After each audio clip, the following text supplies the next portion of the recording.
అస్సలం వాలేకుం. అందరు బాగున్నారా? Welcome to Zoya vlogs. ఈరోజు అయితే మనం సింపుల్గా మన ఆంధ్ర స్టైల్లో రసం ఎలా తయారు చేయాలో చూపిస్తాను.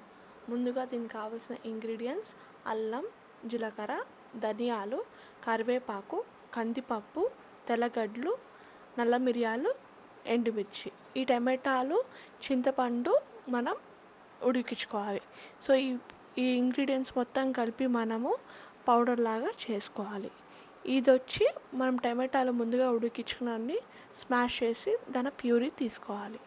ఇప్పుడు కడాయి పెట్టి తగినంత ఆయిల్ వేసి బాగా ఆయిల్ హీట్ అయ్యాక ముందుగా మనం పౌడర్ చేసుకున్నాం కదా, ఆ పౌడర్ని వేసి బాగా ఫ్రై చేయాలి.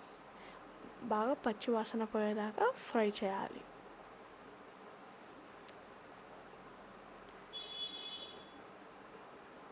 ఇప్పుడు ఇందులో మనం తగినంత పసుపు వేసి బాగా ఫ్రై చేయాలి.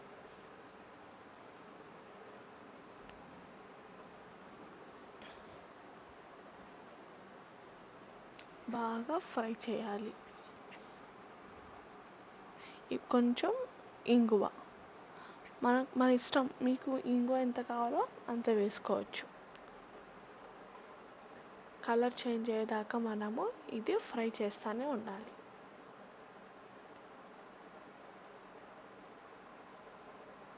ఇప్పుడు ముందుగా మనము టమాటా రసం తీసుకున్నాం కదా, టమాటా చింతపండు రసం, ఇది కలర్ చేంజ్ అయిన తర్వాత సిమ్లో పెట్టి అప్పుడు ఆ రసాన్ని మనం వేయాలి.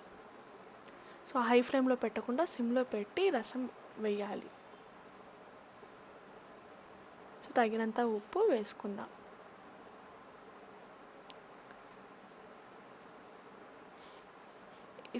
రసం అనేది సిమ్లో ఉడకాలి. పొంగు కూడా ఫామ్ అయ్యేటప్పుడు ఆఫ్ చేయాలి. ఎక్కువ పొంగిపోతే రసం అనేది టేస్ట్ మారిపోద్ది.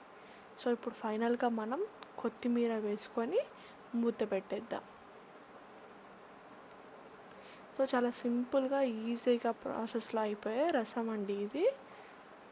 సో ప్రతి ఒక్కరూ ట్రై చేయండి. ట్రై చేసిన తర్వాత మీ టేస్ట్ ఎలా వచ్చిందో నాకు కామెంట్ సెక్షన్లో తెలపండి. వీడియో నచ్చినట్టయితే లైక్ చేయండి, షేర్ చేయండి, సబ్స్క్రైబ్ చేయండి. బాయ్ అందరికీ.